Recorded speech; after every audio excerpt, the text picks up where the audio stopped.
സമയം രാവിലെ 5 മണി തുടങ്ങണല്ലേ. ഇപ്പോൾ നമ്മൾ ഈ ഒരു സമയത്ത് ഇവിടെ ബാംഗ്ലൂരുള്ള മന്തിപ്പേട്ട് മൈസൂർ പുലാവ് എന്ന് പറഞ്ഞൊരു ഇവിടുത്തെ ഒരു ബിരിയാണിയും അതേപോലെ മട്ടൺ ചോപ്സും അങ്ങനത്തെ സാധനങ്ങളെല്ലാം ട്രൈ ചെയ്യാൻ വന്നിരിക്കുകയാണ്.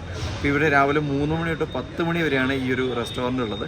ഇവിടുത്തെ ഒരു സ്പെഷ്യൽ ടൈപ്പ് പുലാവുമാണ് ഇവിടെ ഉള്ളത്. അപ്പോൾ അത് ട്രൈ ചെയ്യാൻ വേണ്ടി വന്നിരിക്കുകയാണ്. ഈ കാണുന്നതാണ് മൈസൂർ മന്തിപ്പേട്ട് പുലാവ് എന്ന് പറഞ്ഞ റെസ്റ്റോറൻറ്റ്. ഈ ഒരു റെസ്റ്റോറൻറ്റ് സ്ഥിതി ചെയ്യുന്നത് JP നഗറിലെ RK കോളനിയിലാണ്.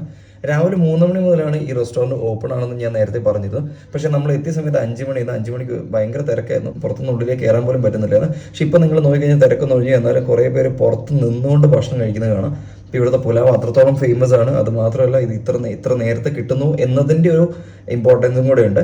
അപ്പം അതൊരു പ്രത്യേകതയെ കണ്ടുകൊണ്ട് തന്നെ ഒരുപാട് പേര് ഇവിടെ വന്ന് ഭക്ഷണം കഴിക്കുന്നുണ്ട്. പിന്നെ ഉള്ളിലേക്ക് നോക്കിക്കഴിഞ്ഞാൽ വളരെ ലിമിറ്റഡ് സീറ്റിംഗ് അറേഞ്ച്മെന്റ് ആണ്. അപ്പോൾ നമുക്ക് ഒരു ടേബിൾ ഫ്രീ ആയി കിട്ടി. അപ്പോൾ ഇവിടെ നമ്മൾ ഓർഡർ ചെയ്തിരിക്കുന്നത് ഇഡ്ഡലി വിത്ത് മട്ടൺ ചോപ്സും ചിക്കൻ ചോപ്സും അതേപോലെ ചിക്കൻ പുലാവും മട്ടൺ പുലാവുമാണ് ഓർഡർ ചെയ്തിരിക്കുന്നത്.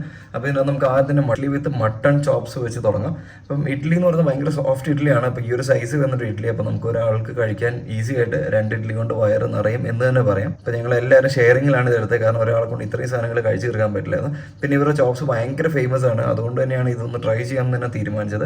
പക്ഷേ അടിപൊളി ഫുഡാണ്. കാരണം ഇതൊരു മുസ്ലിംസിൻ്റെ സ്റ്റൈലിലാണ് ഈ ഒരു ഫുഡ് ഉണ്ടാക്കിയെന്ന് തന്നെ പറയാം. പക്ഷെ നല്ല ടേസ്റ്റി ആയിട്ടുള്ള ഫുഡാണ്. ഇനി നമുക്ക് മട്ടൺ പുലാവ് കഴിച്ച് നോക്കാം. ഇപ്പോൾ മട്ടൺ പുലാവ് കഴിച്ചപ്പോൾ എനിക്കൊരു ആവറേജ് ടേസ്റ്റ് ഒക്കെ തന്നെയാണ് തോന്നിയത്. അപ്പോൾ നമ്മൾ ആദ്യം പ്രതീക്ഷ അത്ര വലിയ ഹൈപ്പ് കൊടുക്കേണ്ട ഒരു ആവശ്യം ഈ ഒരു ഫുഡിനുണ്ടെന്ന് എനിക്ക് തോന്നിയില്ല. പക്ഷേ പുലാവാണ് ഇവിടുത്തെ ഫേമസ്. എന്നാലും എനിക്ക് അത്ര അങ്ങോട്ട് ഓക്കെ ഒരു ആവറേജ് ഫുഡെന്ന് തന്നെ പറയാൻ പറ്റുള്ളൂ. പിന്നെ എല്ലാവരും ഇരുന്ന് മട്ടൺ പുലാവും അതേപോലെ ചിക്കൻ പുലാവും ഒക്കെ കഴിച്ചു നോക്കി. അപ്പോൾ ഈ ഒരു മട്ടൺ പുലാവും ചിക്കൻ പുലാവും വലിയൊരു ടേസ്റ്റ് ഡിഫറൻസ് ഒന്നുമില്ല. അതിനകത്തുള്ള പീസിൽ ഡിഫറൻസ് ആണ്. പിന്നെ ഈ ഒരു ആക്ഷൻസ് ഒന്നും നോക്കണ്ട. ഇതാ വീഡിയോ എടുക്കുന്നതുകൊണ്ട് കൊടുക്കുന്ന ബിൽഡപ്പ് മാത്രമാണ്. പക്ഷേ ഫുഡ് ആക്ച്വലി ഒരു ആവറേജ് ഫുഡ് എന്ന് തന്നെ പറയാനുള്ളൂ. റെസ്റ്റോറൻറ്റിൻ്റെ ഒരു റേറ്റിംഗ് എന്ന് പറയുമ്പോൾ നമ്മളെ സംബന്ധിച്ചിടത്തോളം നമ്മൾ അത്ര വലിയൊരു ഹൈലി മസ്റ്റ് ട്രൈ ഒരു റെസ്റ്റോറൻ്റ് എന്നോ അല്ലെങ്കിൽ അവിടുത്തെ ഫുഡൊന്നും ഒരിക്കലും പറയില്ല. അവിടെ എന്നാലും ഒരു 1 ടൈം നിങ്ങൾക്ക് ഉറപ്പായിട്ടും വന്ന് ട്രൈ ചെയ്യാം. ഇപ്പോൾ ചിലർക്ക് ഇത് ഇഷ്ടപ്പെടാൻ സാധ്യതയുണ്ട്. ഇഡ്ഡലിയും ചിക്കൻ ചോപ്സും അല്ലെങ്കിൽ ഇഡ്ഡലിയും മട്ടൺ ചോപ്സും ഒക്കെ എന്ന് വെച്ചാൽ നമുക്ക് എല്ലാ റെസ്റ്റോറൻറ്റിലും കിട്ടുന്നൊരു ഐറ്റം അല്ല. വളരെ ലിമിറ്റഡ് റെസ്റ്റോറൻറ്റ്സിലാണ് ഈ ഒരു ഫുഡ് കിട്ടുന്നത്. അതുകൊണ്ട് തന്നെ ഇത് കഴിച്ചു നോക്കുവാൻ എന്തായാലും ഒരു 1 ടൈം ട്രൈ ചെയ്ത് നോക്കേണ്ടത് തന്നെയാണെന്ന് തന്നെ പറയാം. അപ്പോൾ ഞങ്ങളിത് കഴിച്ചു കഴിഞ്ഞപ്പോഴേക്ക് ഏകദേശം റെസ്റ്റോറൻറ്റ് മുഴുവൻ കാലിയായി എന്നല്ല, ഓൾമോസ്റ്റ് മുമ്പിൽ ആദ്യം കണ്ട തിരക്കൊക്കെ പോയി.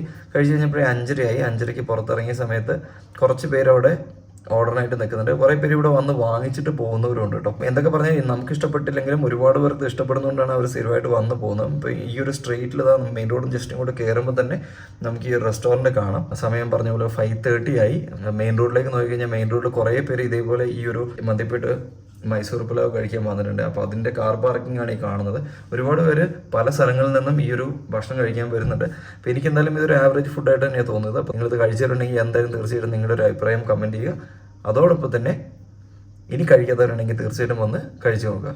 കൂടുതൽ വീഡിയോസ് കാണാൻ stay tuned. Follow us on YouTube and Instagram.